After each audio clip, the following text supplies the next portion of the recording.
Recording शुरू होने के बाद। अच्छा, ओ अश्वानी, नहीं अश्वानी अब तो वर्बल ही रखना बेटा, वर्बल ही रखना है, लेकिन चलो अच्छा आपने मैसेज डाल दिया।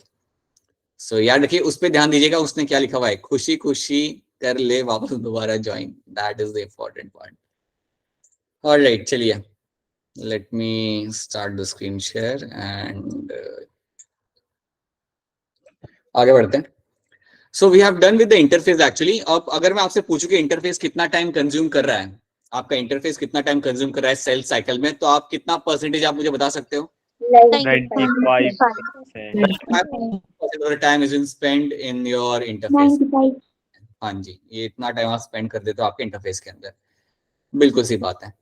आपका सिर्फ 1 घंटा लगता है, you take only around 1 hour for your exact mitosis. So again that is something should be clear to you. So let's see हमने यहाँ पे क्या पढ़ा था, क्या देखा था, इसको हम फटाफट यहाँ पे देख लेते हैं। फटाफट एक क्विक रिवीजन लेते हैं and then we can go beyond that. So जब भी हमने बात की थी यहाँ पे हमारे जीवन फेज की, यार इतना जीवन फेज इज द फेज जहाँ पे आपका सेल मेटाबॉलिकली एक्टिव है, continuously grows and does not replicate it's DNA. DNA replication आपके यहाँ पे नहीं हो रहा, बट आपका सेल यहाँ पे ग्रो कर रहा है। G one phase is a period when the cell grows and carries out the normal metabolic activity. ये सारी आपकी मेटाबॉलिक एक्टिविटी आपकी सेल यहाँ पे कंडक्ट कर रहा होगा। Most of the organelle duplication occurs during this phase. ज्यादा करके आपका ऑर्गेनेल डुप्लीकेशन आपका इस फेज में आपका यहाँ पे हो जाता है। ड्यूरिंग जीवन cells rapidly synthesizes different types of RNA and protein। तो याद रखना इस फेज के अंदर कई सारे आपके RNA और प्रोटीन आपके बनाए जाते हैं, जो हम ऑलरेडी कल के क्लास में हम लोग देख चुके हैं। So that is something we have already seen. ये सब चीजें हम लोग पिछले क्लास में हमने देखी थी, राइट। ये सारे पॉइंट्स भी हमने कवर कर चुके हैं हम लोग in the last class now. So that is your जीवन फेज। अब आपका यहाँ पे आता है S phase. So now you will have your S phase over here. S phase में आपका यहाँ पे क्या होगा, आपका डीएनए का रेप्लिकेशन यहाँ पे होगा, हिस्टोन प्रोटीन आपके यहाँ पे बनाए जाएंगे, राइट। डीएनए का अमाउंट आपका यहाँ पे हो जाएगा डबल। क्या मेरा क्रोमोसोम का नंबर भी यहाँ पे डबल हो जाएगा? No sir. वो बिल्कुल आपका नहीं होगा। So initial amount of DNA is generated as a 2C and then it increase into your 4C। So DNA का अमाउंट आपका बिल्कुल यहाँ पे बढ़ रहा है, but there is no increase in the chromosome number. आपका क्रोमोसोम नंबर आपका यहाँ पे इंक्रीज नहीं होगा कभी भी। So that should be clear to you. In the animal cell during the S phase DNA replication आपका होता है एंड सेंट्रियोल्स भी आपके यहाँ पे डुप्लीकेट किए जाते हैं। So these are the things you find happening in the S phase, जो हम ऑलरेडी डिस्कस कर चुके हैं। And then you have the G2 phase, जो भी हमने बात किया था। प्रोटीन सिंथेसिस आपके यहाँ पे हो जाएगा इस फेज के अंदर। आपका सेल आपके यहाँ पे अभी भी आपका ग्रोथ यहाँ पे शो कर रहा है।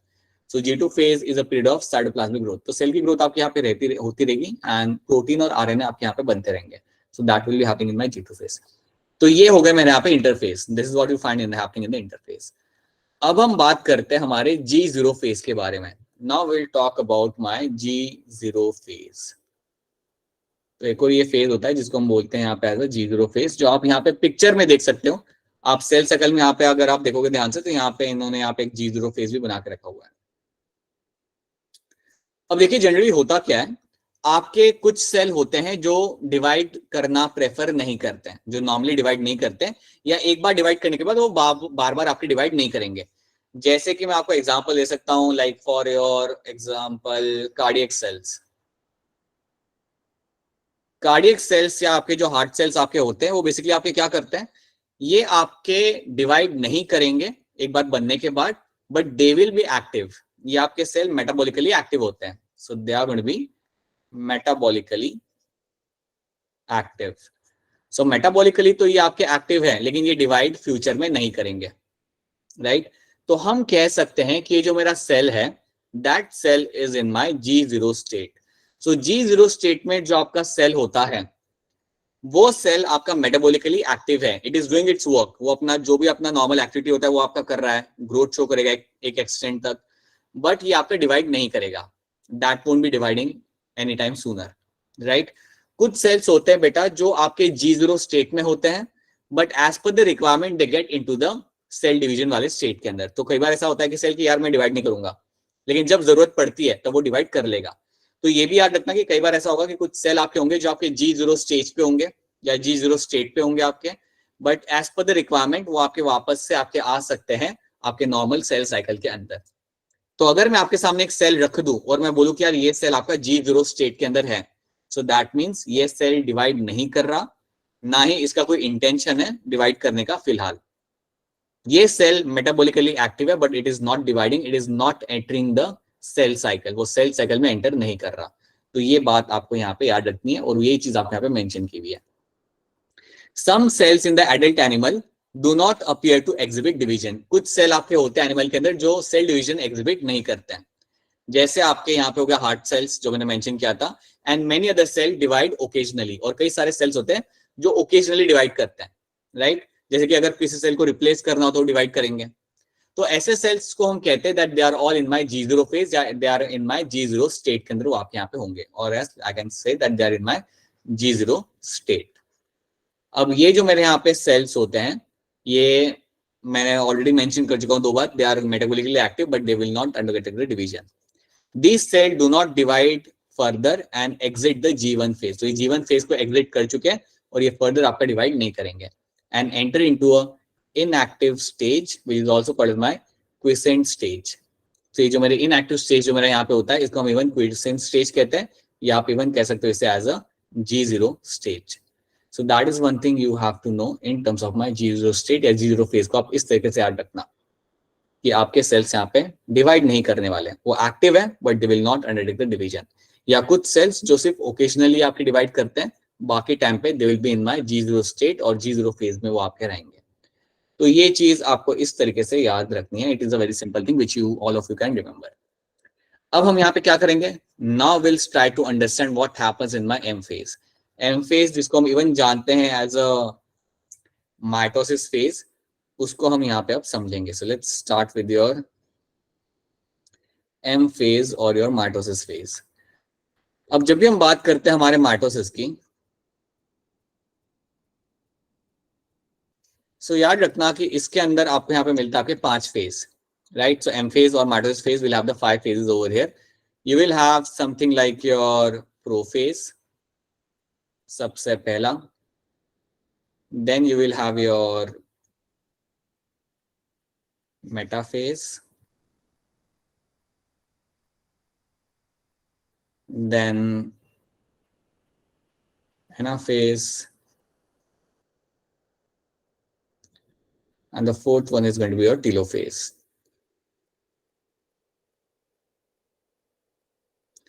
तो ये 4 फेज आपके आते हैं माइटोसिस के अंदर। तो इन्हीं 4 फेज को भी हम यहाँ पे समझना है कि इनमें होता क्या है, and that is the main objective of this class. तो आज की क्लास खत्म होते होते हुए आपको माइटोसिस आपका क्लियर हो जाएगा। पहली चीज याद रखना कि माइटोसिस आपको होते हुए मिलेगा आपके सेल्स के अंदर, और उन सेल्स को हम बोलते हैं हमेशा यहाँ पे एज अ सोमैटिक सेल्स। तो अगर आपसे कोई आके पूछ ले, अगर आपसे वापस अगर आपके नेबर्स आके पूछे कि यार सोमैटिक सेल्स क्या होते हैं, तो याद रखना all the cells except your gamete forming cells. सारे सेल आपके बॉडी के अंदर except your gamete forming cells, उन सबको हम बोल सकते हैं यहाँ पे एज अ सोमैटिक सेल्स। और सोमैटिक सेल्स आपके हमेशा करते हैं आपका माइटोसिस। ये सेल्स आपके मियोसिस कभी नहीं करेंगे। ऐसा कभी नहीं होगा कि आपके स्किन सेल्स बोलेंगे कि चलो अब करते हैं हमारा मियोसिस, ऐसा कभी भी आपको देखने के लिए आपको नहीं मिलेगा। So that is something should be clear to all of you. तो याद रखना आपका जब भी कोई सेल होगा, समझो ये मेरा सेल है और ये मेरा डिप्लॉयड सेल है, you know that all your cells are diploid, और ये कहता है कि मुझे माइटोसिस करना है, तो माइटोसिस करने के बाद आपको इसका एग्जैक्ट डिप्लॉयड सेल ही मिलेगा। So after mitosis you will get to see a same like diploid cell will be formed. तो बिल्कुल डिट्टो एक और सेल आपको बनेगा यहाँ पे after the completion of your mitosis. Meiosis में ऐसा नहीं होता, क्या होता है वो हम बाद में देखेंगे, बट याद रखना माइटोसिस करने के बाद आपको जो भी आपके नए सेल मिलेंगे आपको बनके, they are going to be the complete replica of the parent cell. ये पेरेंट सेल जैसे आपके नए सेल एक और आपका बनके यहाँ पे आपको मिल जाएगा, बिल्कुल सेम सेल आपको यहाँ पे मिल जाएंगे। Now let's try to understand the very first phase. सबसे पहला फेज जो मेरा यहाँ पे है माइटोसिस का, प्रोफेज, इसको हम यहाँ पे समझने की करते हैं कोशिश।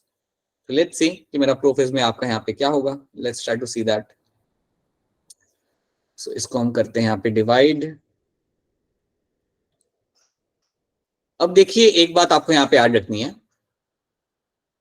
कि जो सारी चीजें अभी हम यहाँ पे पढ़ेंगे, they are all microscopic, right. ये सब आपकी माइक्रोस्कोपिक, वो तो आप यहाँ पे जानते हो, आप इन्हें ऑब्जर्व कर सकते हो। मैं अगर आपको यहाँ पे एग्जांपल दूं, क्या आप में से किसी ने स्कूल के अंदर अनियन का स्किन ऑब्जर्व किया है माइक्रोस्कोप के नीचे? Any one of you? Yes, sir. Yes, sir. Very good. अरे वरुण पता चल गया नहीं कि आप लोगों ने, बाकी लोगों का देखने तो मुझे। पीयूष ने किया हुआ है यहाँ पे, अंबिका ने किया हुआ है, कनिका ने किया हुआ है। तो क्या आपने उसके अंदर माइटोसिस देखा था होते हुए? देखा था, नहीं देखा था? अरे हाँ या ना बोलो ना, सोच क्या रहे हो इतना? No, sir. No, sir. No, sir. Anuradha ने शायद देखा है। No, sir. ठीक है। सो बेसिकली आपको करना क्या है ना, आप अनियन की स्किन को आप निकालो और उसको आप स्टेन करो।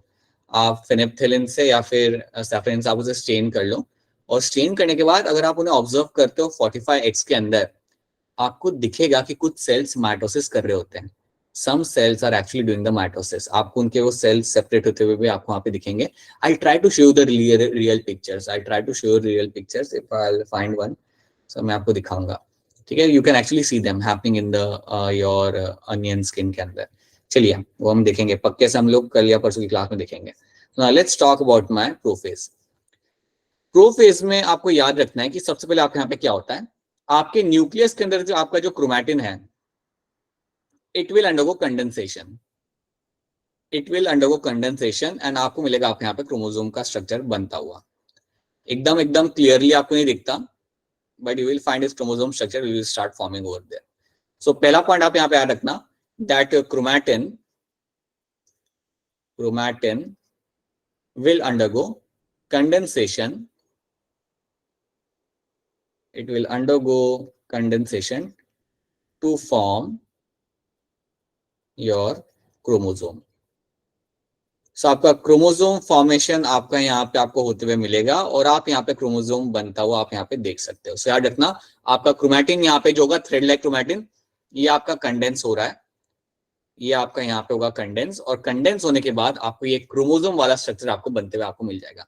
अब एकदम से आपको नहीं दिखता, स्टार्टिंग में जाओ उसे ऑब्जर्व करते हो तो इनिशियली अगर आप देखोगे वहां पे, so initially it will like a very thin structure will be seen over there, but time के साथ साथ आपको स्ट्रक्चर आपका थोड़ा क्लियर होने लगता है। सो कंडेंसेशन एकदम से नहीं होता ना, उसको भी होने के लिए थोड़ा टाइम लगेगा। So that is what you will get to C.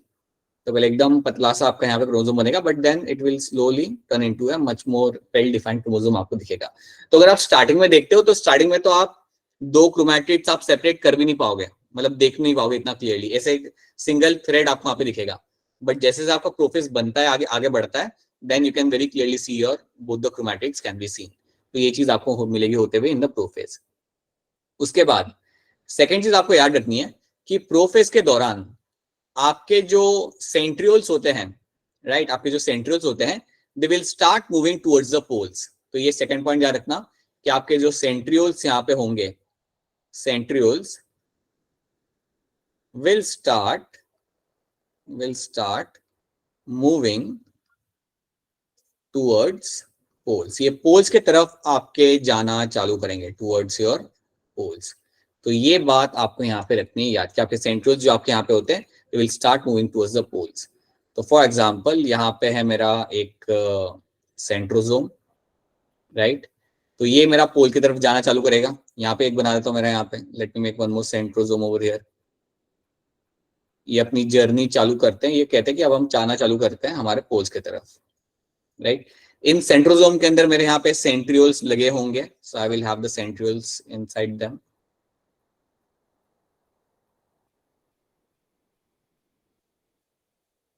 Right. और यहां से आपके एस्टर फॉर्मेशन आपके यहाँ पे चालू हो जाएगा। अच्छा, अब मैं आपको एक चीज बताना चाहूंगा, हाँ रुको। जब मेरे सेंट्रियोल्स पोल्स की तरफ जाना चालू करते हैं, so they have started moving the poles, ठीक है।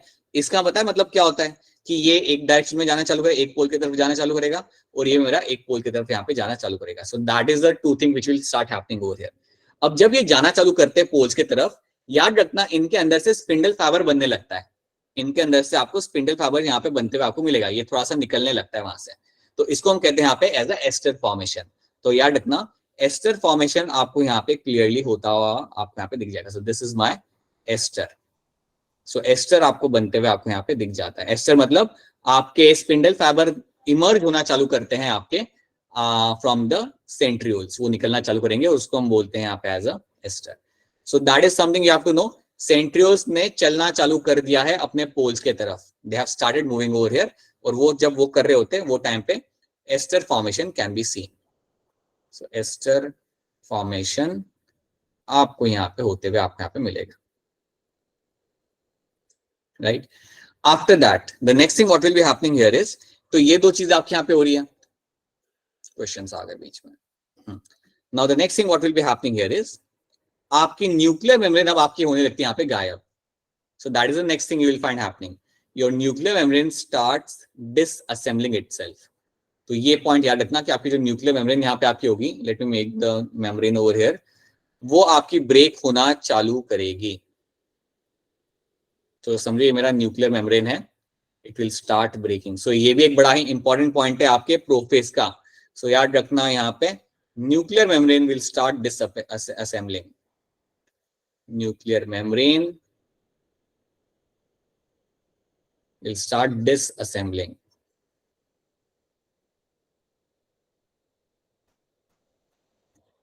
सो ये बात आपको याद रखनी है. अब जब मैं यहाँ पे लिख रहा हूँ कि मेम्ब्रेन डिसअसेंबल हो रही है, दैट मींस वो ब्रेक हो रही है. मेरी न्यूक्लियर मेम्ब्रेन अब आपके यहाँ पे ब्रेक होना चालू करेगी. देखो अंदर जो हमने देखा था वो तो हो ही रहा है. अंदर जो हमने यहाँ पे इवेंट्स बोले थे कि हाँ जी हमारे यहाँ पे क्रोमैटिन था, वो आपका क्रोमोसोम में आपके यहाँ पे कन्वर्ट हो रहा है. That is one thing which is been happening. और उसके साथ साथ मेरी न्यूक्लियर मेम्ब्रेन भी यहाँ पे आपकी जाने लगेगी एक टाइम के बाद. और उसके साथ साथ आपके सेंट्रियोल्स ने बोला कि हम हमारी जर्नी चालू करते हैं, they will start moving towards the poles. तो एक आपका ऊपर के साइड जाना चालू करेगा, एक आपका नीचे की साइड जाना चालू करता है. और जब वो जाना चालू करता है वो कुछ ना कुछ बनाते हुए जाना चालू करता है. तो ये भी आपके यहाँ पे बना रहा है आपके स्पिंडल फाइबर, ये भी आपके यहाँ पे स्पिंडल फाइबर आपके यहाँ पे बनाना चालू कर देगा, right. So that is what you will find happening over here. तो हमने यहाँ पे 3 पॉइंट्स हमारे यहाँ पे देख लिए. पहला, chromatin will convert into your chromosome, that's one thing. Second thing, centrioles अपनी जर्नी चालू करेंगे आने जाने की पोल्स की तरफ. और तीसरी चीज, मेरा न्यूक्लियर मेम्ब्रेन मेरा यहाँ पे डिसअसेंबल होने लगेगा. My nuclear membrane will start डिसअसेंबलिंग over here. अब इसके बाद जो अगली चीज आपकी यहाँ पे होनी है, the next thing which I will be finding happening over here is going to be कि आपका जो न्यूक्लियोलस है वो भी आपको अब दिखेगा नहीं. So nucleolus will disappear. So nucleolus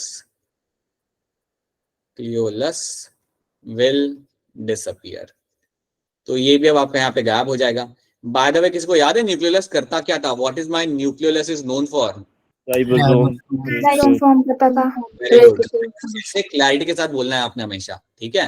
ribosome synthesis done by my nucleolus, right. इसके साथ साथ यहाँ पे आपका एक अच्छे अमाउंट पे आपका आरएनए सिंथेसिस भी आपके यहाँ पे होते हुए आपको मिलता है. तो ये चीजें भी आपके यहाँ पे आपकी गायब होना चालू करेंगी. न्यूक्लियर मेम्ब्रेन गया, न्यूक्लियस भी गया. इसके बाद एक और चीज पता है क्या होगी? आपके जो ऑर्गेनल्स होते हैं they also disassemble. Organelles like your Golgi, organelles like your Golgi, organelles and your ER, they also disassemble. ये भी आपके disassemble हो जाता है. तो ये भी अब आपको यहाँ पे दिखने नहीं लगेंगे. So disassembly of your Golgi apparatus and your ER will also seem happening over here.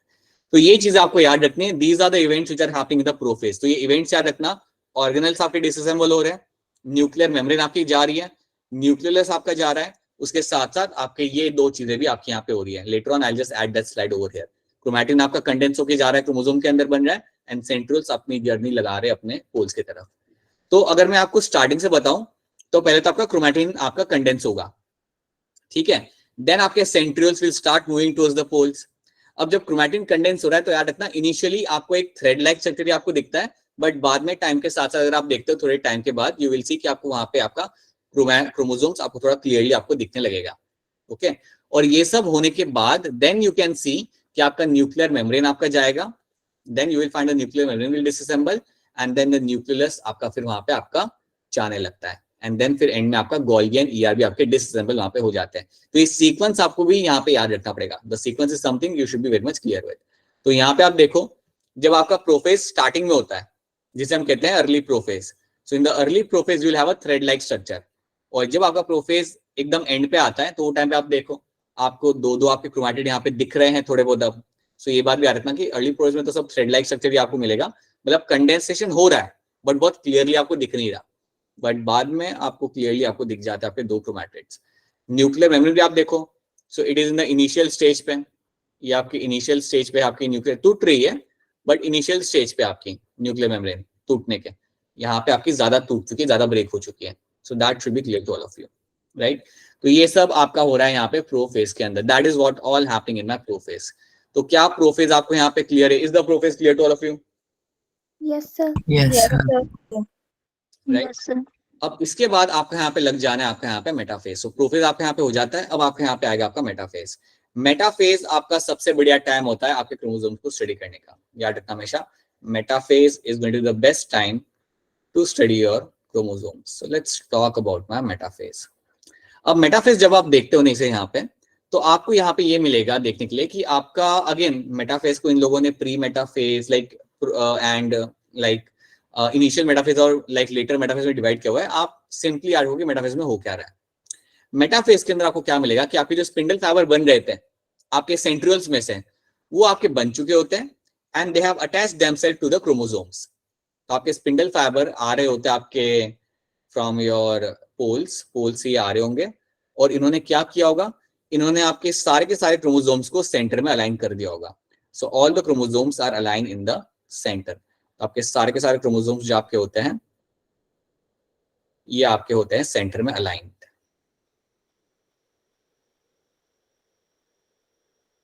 All 46 chromosomes are aligned in the center.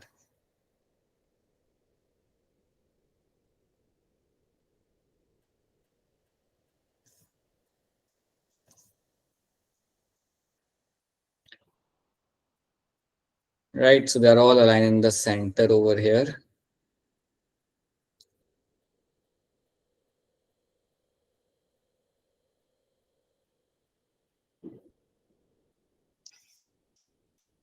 Okay अब बात यह है कि अगर आपसे कोई पूछता है कि इनको सेंटर में लाया किसने, देन आपका आंसर यहाँ पे सिंपल है, that is all done by my spindle fibres. ये स्पिंडल फाइबर्स मेरे बन के आ रहे हैं वहां से, इनकी मदद से इन क्रोमोसोम्स को आपने सेंटर में लाके खड़ा कर दिया। अब क्वेश्चन यहाँ पे आता है कि स्पिंडल फाइबर आ कहां से रहे, उसका भी आंसर सिंपल है, that is coming from my centrioles. आपके जो सेंट्रियोल्स थे उनमें से आपके स्पिंडल फाइबर बन के आ रहे हैं, और उनकी वजह से आप यहाँ पे अपने सारे क्रोमोसोम्स को आप सेंटर में लाके आप खड़ा कर सकते हो। So that is something should be clear to all of you. अब क्वेश्चन यहाँ पे ऐसा बताया जा रहा है कि आपके सारे आपके जो क्रोमोसोम है वो आपके सेंटर में आ गए। कौन ला रहा है इनको सेंटर में? Spindle fibre. स्पिंडल फाइबर कहां से आ रहा है? सेंट्रियोल्स में से। So these are the few things you have to know. अब जब आपके क्रोमोसोम्स आपके सेंटर में आ चुके हैं, जब आपके क्रोमोसोम्स आपके यहाँ पे सेंटर्स में आ चुके हैं, तो आपका क्वेश्चन यहाँ पे ये आता है कि ये मेरे सेंट्रियोल्स, ये जो मेरे स्पिंडल फाइबर है, ये जो थ्रेड लाइक स्ट्रक्चर मेरे यहाँ पे, ये कैसे पकड़ के रखा है इसने मेरे क्रोमोसोम को, इसने पकड़ा कैसे है मेरे क्रोमोसोम को, क्वेश्चन यहाँ पे ये आता है। तो याद रखना, इसको पकड़ने के लिए हमारे पास कुछ है यहाँ पे, and that is going to be your, क्या होगा यहाँ पे हमारे पास, बताइए? Kinetochore. Right, very good, you have your kinetochore over here. आपके पास है यहाँ पे आपका काइनेटोकोर, और काइनेटोकोर की मदद से मेरे स्पिंडल फाइबर मेरे क्रोमोसोम्स को पकड़ पा रहे हैं। सो ये वो मेरा हुक है जिसके थ्रू मेरे स्पिंडल फाइबर काफी अच्छे से मेरे यहाँ पे पकड़ पा रहे हैं मेरे इन क्रोमोसोम्स को। So that should be clear to all of you. So kinetochore से आप यहाँ पे अटैच कराओगे। सो ये मैं आपको ऑलरेडी मेंशन कर चुका हूँ that metaphase is a time, it is the best time to study chromosome. It is the best time to study your chromosome. Best time for chromosomal study.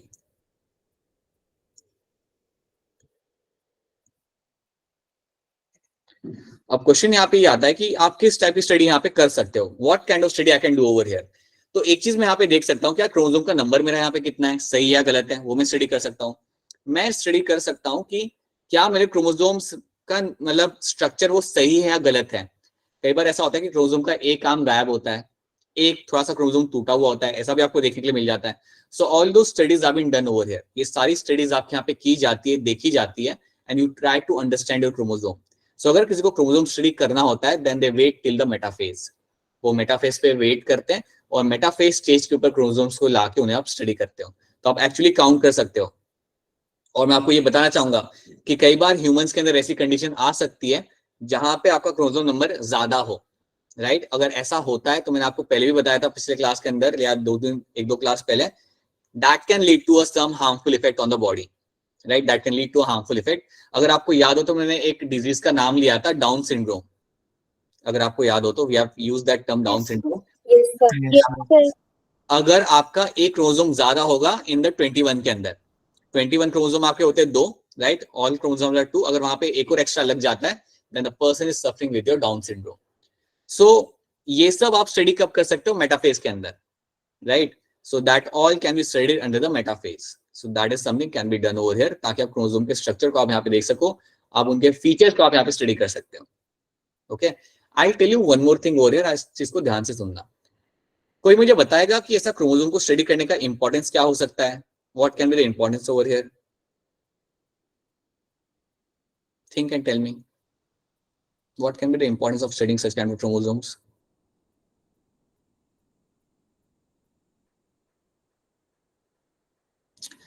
अच्छा, मैं इस क्वेश्चन को थोड़ा सिंपल तरीके से आपको पूछता हूँ.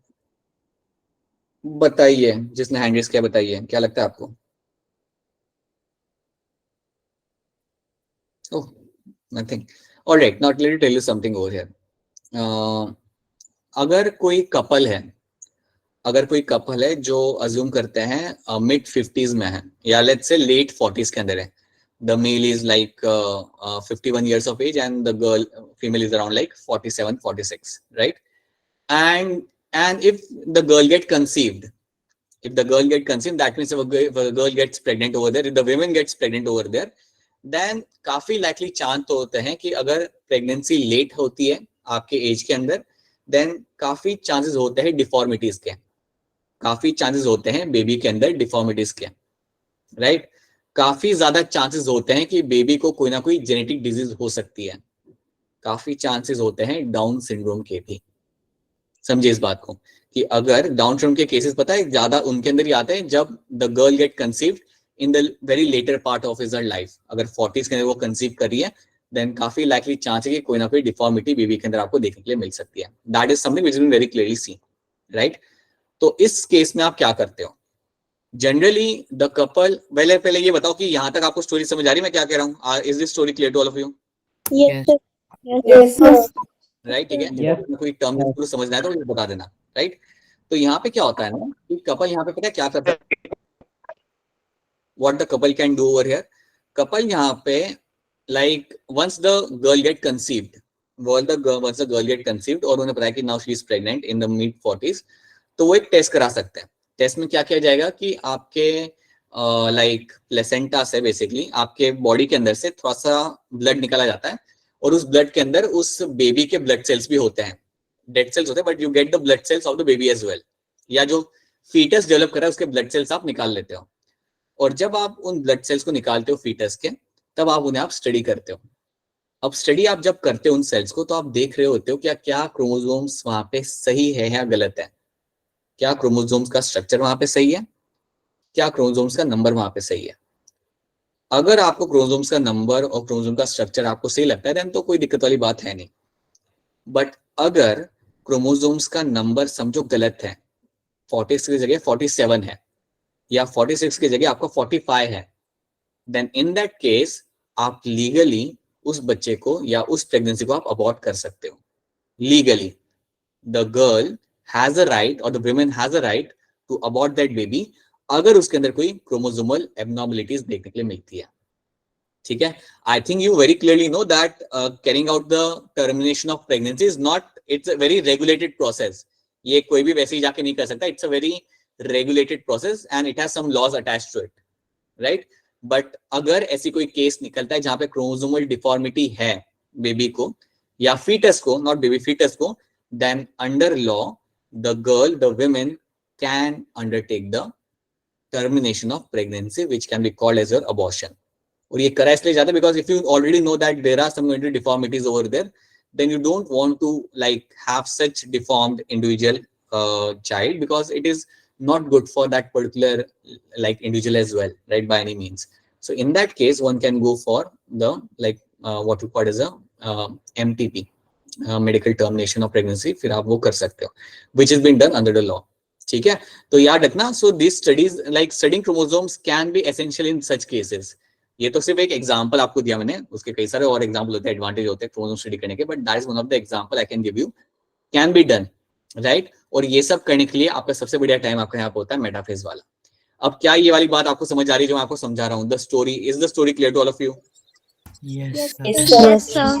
Yes, sir. मैं आपसे एक और चीज पूछना चाहूंगा as a very self no aware, like as you are many of you are very aware of your surrounding, क्यों मेडिकल टर्मिनेशन को इतना रेगुलेट किया जाता है? आपके हिसाब से मुझे बताओ, क्यों इतना स्ट्रॉन्ग इसके ऊपर रेगुलेशंस होते हैं कि कोई भी ऐसे ही नहीं कर सकता? Why you have such strong regulations for medical termination? बताइए। क्वेश्चन समझ नहीं आया तो मैं रिपीट कहता हूँ। प्रेगनेंसी को टर्मिनेट करने के लिए आपके बहुत स्ट्रॉन्ग लॉज बना के रखे हुए हैं। कोई भी रैंडमली जाके बोल नहीं सकता कि मुझे टर्मिनेट करनी है प्रेगनेंसी को। कुछ आपके गाइडलाइंस होते हैं, कुछ आपके लाइक स्ट्रॉन्ग रूल्स होते हैं। ऐसा क्यों करके रखा हुआ है गवर्नमेंट ने? सर क्योंकि जो फीमेल होगी उसे ज्यादा ब्लड लॉस हो सकता है। Okay, anything else? क्योंकि फीमेल फीटस को बहुत ज्यादा टर्मिनेट किया जाता था। Right, very true. Female foetus को आप लाइक इरेडिकेट कर देते हैं। Like that is something which that used to happen in the past in the country, that female fetus used to be selectively used to get aborted. अगर clearly देखा जाए तो selectively female foetus को abort किया जाता था, and that is why this law was put into picture. और ये लॉ जो था आपका, इसको हम कहते हैं यहाँ पे as a that law came into picture in the year 1971। अभी कोई जनरल नॉलेज वाली बात नहीं है, ये आपको याद रखना है, ठीक है? That will come into your life, this term will come into your life in sooner or later. So medical termination of pregnancy के लिए जो लॉ आपका लाया गया था वो 1971 में लाया गया था, जस्ट टू रेगुलेट कि टर्मिनेशन ऑफ प्रेगनेंसी की जाए under certain guidelines, under certain cases only आप उसे कर सकते हो, बाकी ऐसे ही जाके आप उसे कर नहीं सकते। So that is something which was done. So आज की डेट में ये किया नहीं जाता, राइट? अगर करा जाए और अगर वो कोई पकड़ा जाए, देन डॉक्टर का लाइसेंस जाएगा, and even the couple who have done that will be behind the bars. So that is what happens, ठीक है? But I hope आपको क्रोमोसोम के कॉन्टेक्स्ट में स्टोरी समझ आ रही है। स्टोरी सिर्फ क्रोमोसोम के कॉन्टेक्स्ट में नहीं है, मेटाफिजिक्स के कॉन्टेक्स्ट में नहीं है, काफी सारी चीजें आपको यहाँ पे समझ में आती है। That why it is been done, why it is important to study them, and in which cases you can actually go for MTP, ठीक है? Now so that is what happens in the metaphase. ये सारे आपके centre में आके align हो जाते हैं। तो एक चीज याद रखना, there is a term over here, एक टर्म यहाँ पे यूज किया जाता है, हम कहते हैं इक्वेटोरियल प्लेट। मेटाफेज के अंदर आपको मिलेगा देखने के लिए एक टर्म जिसे हम कहते हैं as a equatorial plate. Someone has a question, Himmat Singh, क्या हुआ? इक्वेटोरियल प्लेट, इक्वेटोरियल प्लेट का मतलब यहाँ पे होता है कि मेरे क्रोमोसोम सेंटर में आके अलाइन हो चुके हैं, all the chromosomes have align in the centre. इसको हम बोलते हैं यहाँ पे इक्वेटोरियल प्लेट, और ये आपको मिलेगा देखने के लिए, again this will be happening in my metaphase. So ये बात आपको यहाँ पे याद रखनी है। Okay, so all those things, a very simple thing is happening, all are been aligned in the center, ये आपको मिलता होते हुए आपके मेटाफेज के अंदर। अब इसके बाद जो अपना अगला फेज आपका यहाँ पे आएगा, that is your anaphase. Next phase we have is going to be your anaphase. Anaphase को आप शॉर्ट में ऐसे भी हम लोग याद रखते थे बचपन में, अपार्ट। अब यहाँ पे चीजें जाएंगी दूर दूर, दे will move apart. So now let's see what will be happening in the anaphase. तो अब यहाँ पे जो मेरे सेंट्रियोल्स हैं, the centrioles have right now over here, इनमें से आप जानते हो आपका स्पिंडल फाइबर निकल जाता। अब ये स्पिंडल फाइबर क्या करता है, ये खींचना चालू करता है आपके क्रोमैटिड्स को। It will start pulling the chromatids over there. तो आप तो जानते हो कि जो मेरा स्पिंडल फाइबर था ये काफी क्लोजली, काफी अच्छे से मेरा अटैच था मेरे क्रोमोसोम्स के साथ। तो अब उनको वो खींचना चालू करता है, और जब यहाँ पे क्रोमोसोम्स को खींचना चालू किया जाता है तो याद रखना मेरा सेंट्रोमियर यहाँ पे करेगा break. So in this stage what I will be finding happening, that centromere over here will break, और मेरे क्रोमैटिड्स अब जाना चालू करते हैं अलग अलग पोल के तरफ। This is what happens in the anaphase. एक बार फिर आप सुनिए ध्यान से, मैं आपको पहले पिक्चर बना देता हूँ यहाँ पे what is been happening. You will find that your centromere will break. आपका सेंट्रोमियर यहाँ पे ब्रेक होगा,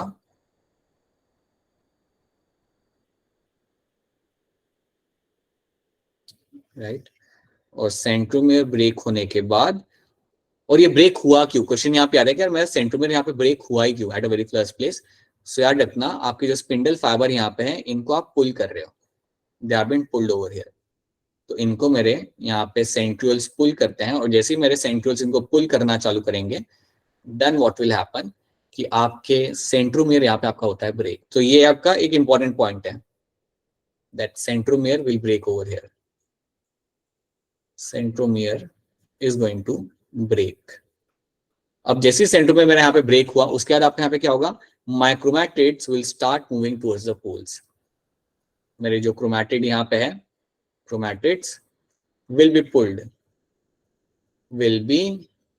इनको आप अब खींचना चालू करोगे. याद रखना, इनको खींच रहा है मेरा यहाँ पे आपका spindle fibre, that is the one जो इनको पुल कर रहा है. और जब ये इनको पुल करना चालू करेगा, then what will happen, they will start moving towards the pole. So they will move towards the pole, towards your pole. तो पोल की तरफ ये लोग मूव करना चालू करेंगे. और इतना ही इवेंट आपका हो रहा है एनाफेज के अंदर. तो एक बार फिर आप यहाँ पे देख लो, आपका जो मेटाफेज था उसमें सब लोग आके सेंटर में खड़े हो गए. इसके बाद आपका होता है यहाँ पे एनाफेज. अब जैसे ही आपका यहाँ पे एनाफेज होगा, तो याद रखना कि आप इन्हें खींचना चालू करते हो. आपका इस डायरेक्शन में आपका ये इसको खींचना चालू करेगा. सो आई विल राइट द खींचना वाला पार्ट यहाँ पे. So this will be pulled in this particular direction, and ये आपका इस डायरेक्शन में से पुल करना चालू करेगा. अब जैसे आप खींचना चालू करते हो, then what will happen, the centromere is going to break. Simple सी बात है. सेंट्रोमियर जैसे आपका बीच में से टूटेगा, आपके दोनों chromatids will start moving towards the poles, और वो आपके पोल की तरफ जाना वहां पे चालू करेंगे. यही चीज आपकी होती है आपके एनाफेज के अंदर. This is the event which will happen in the anaphase, right. Centromere will break and chromatid will start moving towards the poles. अब बताओ, क्या ये वाली बात आपको यहाँ पे समझ आ रही है? Is this thing clear to all of you? Yes, sir. Yes. ठीक है. So that is what you find happening in the anaphase. और यही चीज मेटाफेज और एनाफेज में क्या फर्क आ रहा है, यहाँ पे बहुत क्लियर फर्क है. यहाँ पे तो आपने सेंटर में अलाइन कर दिया और खींचना चालू किया आपने एनाफेज के अंदर, सो दे स्टार्ट मूविंग अपार्ट. अब यहाँ पे आपकी एक बड़ी ही इंपॉर्टेंट चीज आती है. यहाँ पे आपका आता है check point number 3. So over here comes the story of your check point number 3. तो चलिए इसको हम यहाँ पे समझते हैं. So let's understand what will be happening with the check point number 3. तो इसको मैं पहले यहाँ पे इसको यहाँ पे बंद करता हूँ. Now let's see what will be happening. अगर आपको याद हो तो हमने पहले ही बोला था कि चेक पॉइंट नंबर 3 आपका आता है माइटोसिस के अंदर. माइटोसिस के दौरान आपका चेक पॉइंट नंबर 3 आपको वहां पे आएगा. तो अब देखते हैं कि यहाँ पे होता क्या है. So now you have over here, let's see, मेरा क्रोमोसोम है जो मेटाफेज में आके खड़ा हुआ है बीच में. ठीक है. तो आप जानते हो कि यहाँ पे मेरे इसको जो बीच में इसने खड़ा रखा है, that is going to be my your spindle fibre, जो आपके आ रहे हैं सेंट्रियोल से. इनकी मदद से ये आपका बीच में आके यहाँ पे अटैच्ड है, खड़ा है, अलाइंड है, right. And you also know कि ये मेरा जो अटैचमेंट आ रहा है, that is all happening thanks to your kinetochore की मदद से ये लोग यहाँ पे अटैच हैं. अब मुझे ये बताओ, अब तुम मुझे ये सोच के बताओ कि समझो आपके पास बड़ा सा, what you have, let's say लौकी है, right? You have a big लौकी along with you. Yeah, let's say you have a big कद्दू तुम लोग इमेजिन कर सकते हो इजीली. लौकी भी कर सकते हो, बढ़िया. समझो तुम्हारा एक बड़ा सा कद्दू है, राइट. तुम्हारे दो फ्रेंड्स है, एक कनिका है और एक अक्षरा है. दोनों ने रस्सी से उस कद्दू को बांध के रखा हुआ है, राइट. और दोनों डायरेक्शन से पुल कर रहे हैं. अब वो पुल क्यों कर रहे हैं? क्योंकि उन्होंने सोचा है कि हमारे पास चाकू नहीं है काटने के लिए, तो अगर हम दोनों अलग अलग साइड से पुल करेंगे तो बीच में से वो टूटेगा और फिर हम लोग हमारी कद्दू की सब्जी हम लोग बना सकते हैं. ठीक है. So that is something they have decided. तो क्या करते हैं, दोनों साइड से पुल करेंगे, that is their plan, and then वो ब्रेक होगा और वो फिर उसकी सब्जी बनाएंगे. अब तुम सोचो, इन दोनों में से कनिका ने उस रोप को, उस रस्सी को सही से नहीं पकड़ा. ऐसे ऐसे थोड़ा सा एक हाथ से उसने 2 उंगली से उसे पकड़ के रखा हुआ है, और अक्षरा वहां से जोर से खींच रही उसे. तो क्या होगा, what will happen now? Akshara की साइड से रस्सी टूट जाएगी. अच्छा, पहले ये बताओ कि क्या कद्दू टूटेगा या नहीं टूटेगा? नहीं टूटेगा. नहीं टूटेगा, कद्दू नहीं टूटने वाला, और पूरा के पूरा कद्दू अक्षरा के साइड चला जाएगा. फिर अक्षरा क्या करेगी, लेके फटाफट भागना चालू करेगी वहां से, right.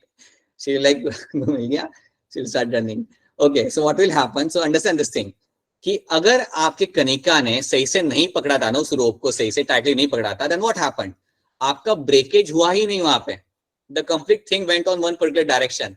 The same thing can happen over here.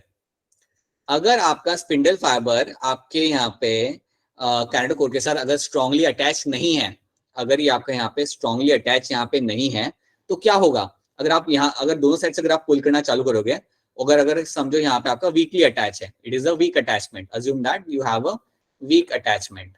अगर ऐसा होता है देन व्हाट कैन हैपन, पूरा के पूरा क्रोमोसोम एक साइड पे चला जाएगा, क्योंकि ये तो यहाँ पे टूट जाएगा, ये सडनली आपके यहाँ पे टूट जाएगा, क्योंकि क्या है आपकी जो वहां पे जो स्पिंडल फाइबर आपका सही से अटैच ही नहीं है, टाइटली अटैच ही नहीं है। So what will happen, the complete chromosome can go to one direction, the complete chromosome पूरा के पूरा एक डायरेक्शन में आपका जा सकता है। और अगर ऐसा होता है that's not a good thing, अगर ऐसा होता है ये बिल्कुल भी अच्छी बात नहीं है, ये बात आप समझिए ध्यान से। अगर आपका इस कंडीशन की जगह ऐसा हो रहा है कि एक पूरा के पूरा क्रोमोसोम एक डायरेक्शन में अगर जा रहा है without breaking, then that is not a good thing by any means, ये बिल्कुल भी सही नहीं है, ये बिल्कुल भी अच्छा नहीं है। क्योंकि अगर ऐसा हो रहा होगा देन पता है इससे क्या होगा, एक सेल को तो वो क्रोमोसोम मिलेगा नहीं, और एक सेल को आपका मिलेगा एक्स्ट्रा क्रोमोसोम। ठीक है, एक सेल को क्रोमोसोम मिलेगा नहीं और एक सेल को एक एक्स्ट्रा क्रोमोसोम वहां पे मिल जाएगा, और दोनों ही कंडीशन हार्मफुल है, दोनों ही कंडीशन किसी भी तरीके से यूजफुल नहीं है यहाँ पे। तो पहले तो आप मुझे ये बताओ, क्या आपको स्टोरी समझ आ रही है यहाँ पे क्या दिक्कत आ सकती है? Are you understanding what kind of issue a cell can face if the attachment is weak over there? Is this clear to all of you? Yes. Yes, sir. ठीक है, अब अगर आपका यहाँ पे अटैचमेंट आपका यहाँ पे वीक है तो ये कंडीशन आपकी आ सकती है। अब यहाँ पे होता क्या है, now you understand the role of the check point. आपका जो चेक पॉइंट नंबर 3 यहाँ पे है, the check point number 3 you have over here, इसके काम क्या होता है? So check point number 3 will see whether the kinetochore is strongly attached to spindle fiber or not. So spindle fiber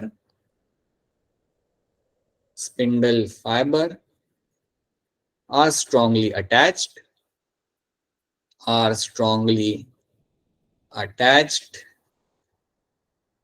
or not. ये काम होता है मेरे चेक पॉइंट नंबर 3 का, ये देखता है कि यार स्पिंडल फाइबर सही से लगा हुआ है नहीं लगा हुआ। अगर समझो नहीं लगा हुआ तो उसे वो लगाएगा वहां पे। अगर स्पिंडल फाइबर वहां पे सही से नहीं लगा हुआ मेरे इसके साथ टू योर काइनेटोकोर, तो उसे वहां पे लगाया जाएगा। ये मत सोचना कि अब सेल बोलेगा कि नहीं ये तो ठीक नहीं हो रहा, सेल को खत्म कर देते, वैसा नहीं होता। You attach that spindle fibre to the kinetochore very strongly, उसको आप वहां पे अटैच कराते हो सही से, अगर नहीं लगाए तो राइट, तब तक आपका आगे बढ़ेगा नहीं, तब आपका प्रोसेस आगे बढ़ेगा नहीं। तो सारों को चेक करेगा, सारे क्रोमोसोम्स को वहां पे चेक करेगा ध्यान से, और चेक करने के बाद देखेगा कि अच्छा भाई सब सही से लगे हुए हैं। एक बार वो सिग्नल क्लियर मिल गया आपको, देन आप अपना एनाफेज स्टार्ट कर सकते हो, then you will find anaphase will start.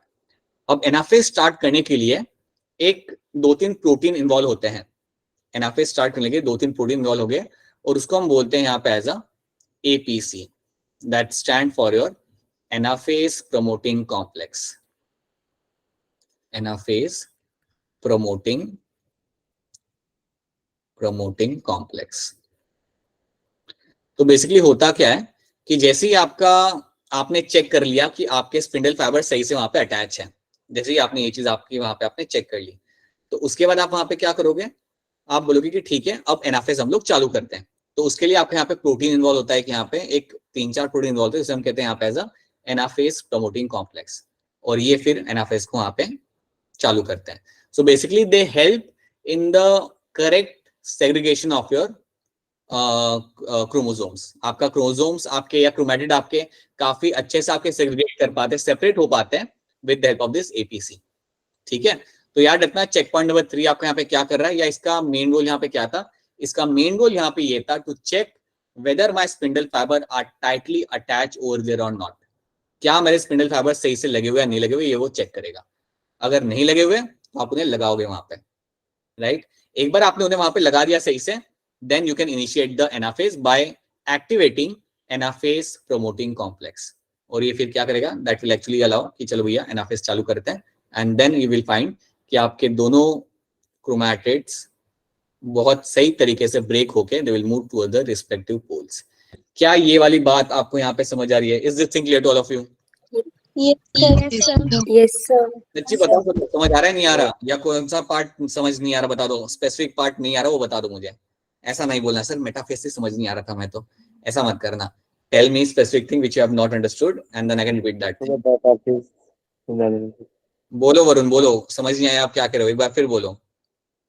Metaphysics ही समझा दो थोड़ा। बस मेटाफिजिक्स समझ आया है या मेटाफिजिक्स समझ नहीं सर नहीं, मेटाफेज समझा देना सर। मेटाफेज में कुछ नहीं हो रहा वरुण, कुछ भी नहीं हो रहा है यहाँ पे। इसमें हो क्या रहा है ना, देखो प्रोफेज के अंदर हमने हमारे क्रोमोसोम बना लिए थे, राइट, हमारे क्रोमोसोम रेडी हो गया था यहाँ पे प्रोफेज के अंदर, ठीक है। अब जितने भी क्रोमोसोम बने मेरे रेडी, मतलब क्रोमैटिन में से जो भी मेरे क्रोमोसोम बन चुके हैं, सारे के सारे जो क्रोमैटिन होता है it will turn into the chromosome. So आपके पूरे 46 क्रोमोसोम्स आपके रेडी हो गए। उनको आप क्या करते हो, उनको आप सेंटर में लाके खड़ा कर देते हो। क्वेश्चन ये कि इनको सेंटर में लाके खड़ा कौन कर रहा है, तो आपका आंसर है यहाँ पे आपके स्पिंडल फाइबर्स। स्पिंडल फाइबर्स आ कहां से रहे, ये आ रहे फ्रॉम द सेंट्रियोल्स। आपके सेंट्रियोल्स जाके लग चुके हैं पोल्स के अंदर। ये हमने देखा था ना कि प्रोफेज के अंदर सेंट्रियोल्स ने जाना चालू कर दिया था पोल्स की तरफ, वो वहां पे पहुंच गए, वहां से आपके स्पिंडल फाइबर बनेंगे एंड दो spindle fibre will bring all the chromosomes in the centre, right. तो सारे क्रोमोसोम्स मेरे यहाँ पे सेंटर में आके अलाइन हो गए।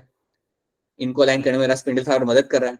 और जब ये आपके अलाइन हो जाते हैं तो इसको हम बोलते हैं यहाँ पे एज अ इक्वेटोरियल प्लेट। आपकी इक्वेटोरियल प्लेट यहाँ पे बन चुकी है and that can be scene happening in my metaphase. ये मेटाफेज में आपको बनते हुए आपको मिल जाएगी, ठीक है। मेटाफेज आपका सबसे बढ़िया टाइम होता है जब आप क्रोमोसोम्स को स्टडी कर सकते हो, सबसे बढ़िया टाइम होता है। और उसी कॉन्टेक्स्ट में मैंने आपको 2-3 चीजें वहां पे बताई थी। So this is something you have to know, right. तो याद रखना, check point number 3 is going to be between your metaphase and anaphase.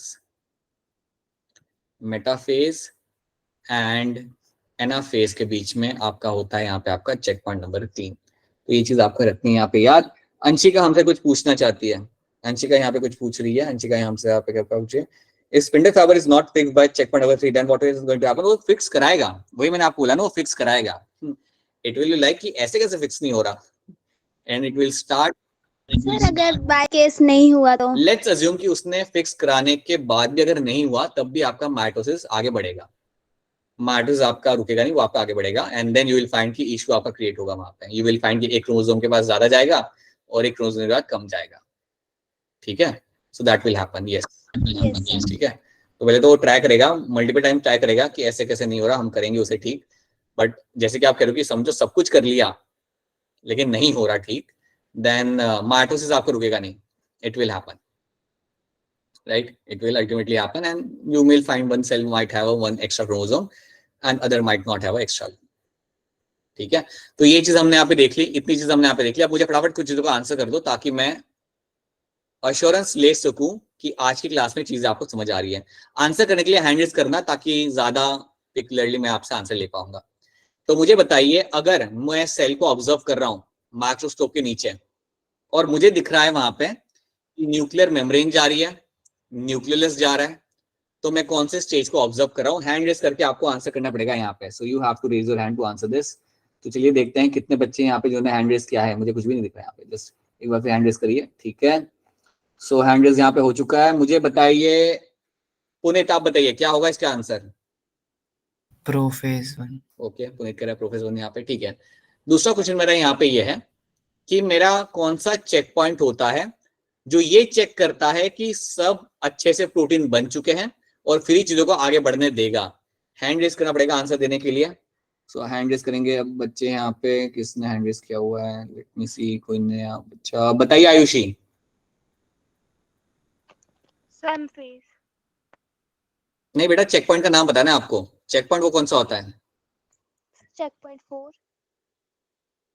Check point number 4 नहीं बेटा, कोई बात नहीं, कोई बात नहीं, ठीक है।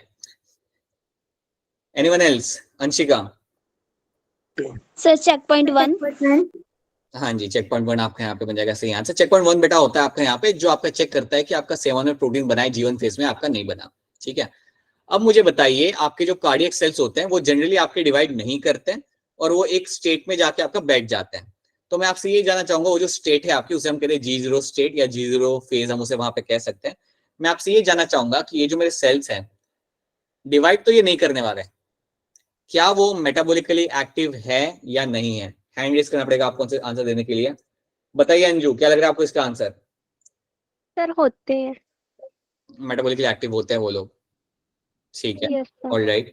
अच्छा अंजू, मुझे ये बताइए, ये जो सेल्स होते हैं जो कई बार जीरो स्टेट में होते हैं, कार्डियक सेल के अलावा जो सेल होते हैं जो जीरो स्टेट में होते हैं, क्या वो अगर चाहे तो वापस से सेल साइकिल में आ सकते वो लोग। क्या Yes, अगर वो sir. चाहे, हाँ जी, बिल्कुल वो आ सकते हैं, they can occasionally come back to the cell cycle, बिल्कुल सी बात है। ठीक है, मेरा अगला क्वेश्चन आपसे ये है कि अगर आपको दिख रहा है, या मेरा सिंपल क्वेश्चन आपसे ये है, सबसे बढ़िया टाइम कौन सा होता है क्रोमोसोम्स को स्टडी करने का? हैंड रेज करना पड़ेगा आपको यहाँ पे। अरे हैंड रेज करना है आपको आंसर देने के पहले, राइट? -25। ओके महक, मैं आपसे पूछना चाहूंगा कि आपने हैंड रेज किया था, मेटाफेज में आप क्रोमोसोम को सबसे ज्यादा स्टडी कर सकते हो। महक, मुझे आप ये बताओ, आपके स्पिंडल फाइबर बन के कहाँ से आ रहे हैं? सेंट्रियोल्स। ऑलराइट, सेंट्रियोल से आ रहे हैं, ठीक है। हिम्मत सिंह, मैं आपसे पूछना चाहूंगा कि आपके जो सेंट्रियोल्स हैं, ये सेंट्रियोल्स आपके पोल्स की तरफ जाना चालू करते हैं, और वो जब जाने लगते हैं तो उनमें से स्पिंडल फाइबर बनने लगते हैं। ये चीज सबसे पहले होते हुए आपको कहाँ दिखती है? Question repeat. क्वेश्चन आपका यहाँ पे है कि आपके जो सेंट्रियोल्स है, they start moving towards the poles, and when they are moving towards the poles, उनमें से आपके स्पिंडल फाइबर बनने लगते हैं, थोड़े थोड़े बनने लगते हैं। तो ये स्टेज आपका कौन सा होता है?